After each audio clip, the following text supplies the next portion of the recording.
Clip number 156، اس میں آپ قرآن پاک کی سورہ آل عمران کی آیت نمبر 173 سے 175 تک کی تلاوت، ترجمہ اور تفسیر قرآن صراط الجنان سنیں گے۔ بسم اللہ الرحمن الرحیم۔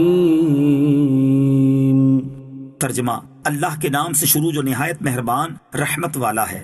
الذين قال لهم الناس إن الناس قد جمعوا لكم فاخشوهم فزادهم إيمانا وقالوا حسبنا الله ونعم الوكيل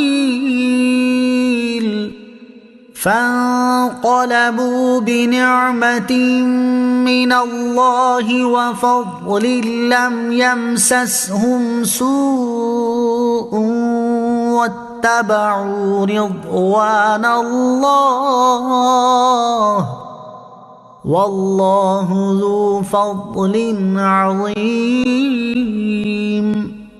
ترجمہ، یہ وہ لوگ ہیں جن سے لوگوں نے کہا کہ لوگوں نے تمہارے لیے ایک لشکر جمع کر لیا، سو ان سے ڈرو، تو ان کے ایمان میں اور اضافہ ہو گیا اور کہنے لگے ہمیں اللہ کافی ہے اور کیا ہی اچھا کارساز ہے۔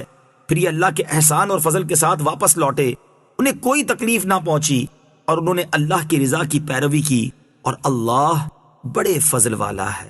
الذین قال لهم الناس، یہ وہ لوگ ہیں جن سے لوگوں نے کہا۔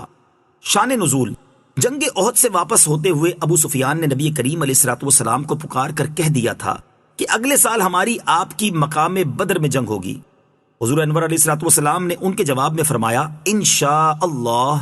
جب وہ وقت آیا اور ابو سفیان اہل مکہ کو لے کر جنگ کے لیے روانہ ہوئے تو اللہ تعالیٰ نے ان کے دل میں خوف ڈالا اور انہوں نے واپس ہونے کا ارادہ کیا۔ اس موقع پر ابو سفیان کی نعیم بن مسعود سے ملاقات ہوئی جو عمرہ کرنے آیا تھا۔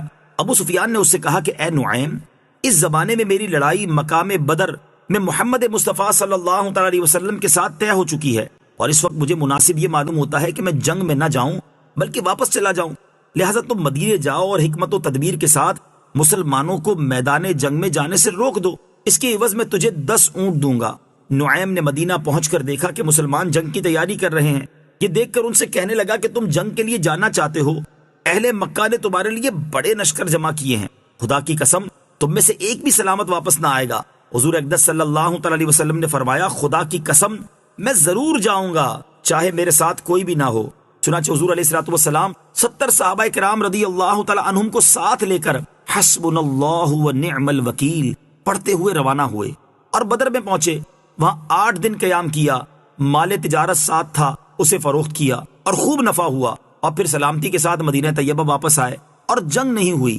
چونکہ ابو سفیان اور اہل مکہ خوفزدہ ہو کر مکہ مکرمہ کو واپس ہو گئے تھے، اس واقعے کے متعلق یہ آیت اور اس کے بعد والی آیت نازل ہوئی۔ اس واقعے کو بدر صغریٰ کا واقعہ کہتے ہیں۔ اس واقعے سے بھی صحابہ کرام کی عظمت واضح ہوتی ہے کہ جب انہیں کافروں کے بڑے بڑے لشکروں سے ڈرایا جا رہا ہے تو بجائے ڈرنے اور بزدلی دکھانے کے ان کی ہمت اور جواں مردی اور بڑھ جاتی ہے، ان کے ایمان میں اضافہ ہو جاتا ہے، ان کی زبانوں پر ایک ہی وظیفہ جاری ہوتا ہے کہ ہمیں اللہ عز و جل کافی ہے اور وہی سب سے اچھا کارساز ہے۔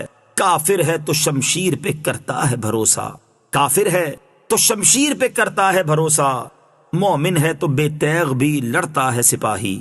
انما ذالکم الشیطان یخوف اولیاءہ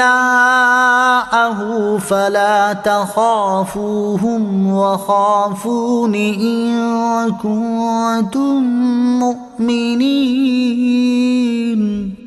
ترجمہ، بے شک وہ تو شیطان ہی ہے جو اپنے دوستوں سے ڈراتا ہے، تو تم ان سے نہ ڈرو اور مجھ سے ڈرو اگر تم ایمان والے ہو۔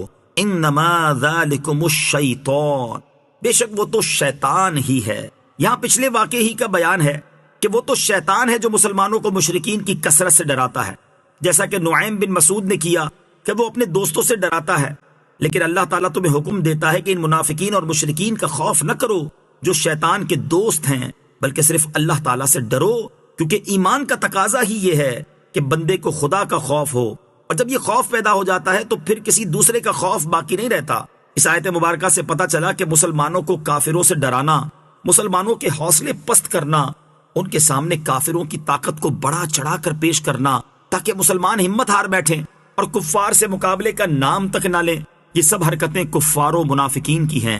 ایسے لوگوں کی ہمارے زمانے میں کمی نہیں جنہیں مسلمانوں کو تو ہمت و حوصلہ دینے کی توفیق نہیں، لیکن وہ کفار کی طاقت کو ایسا بڑا چڑھا کر پیش کریں گے کہ مسلمان ان سے مقابلے کا نام لینے سے بھی گھبرائیں۔ اخبار وغیرہ کا مطالعہ کرنے والوں سے یہ بات پوشیدہ نہیں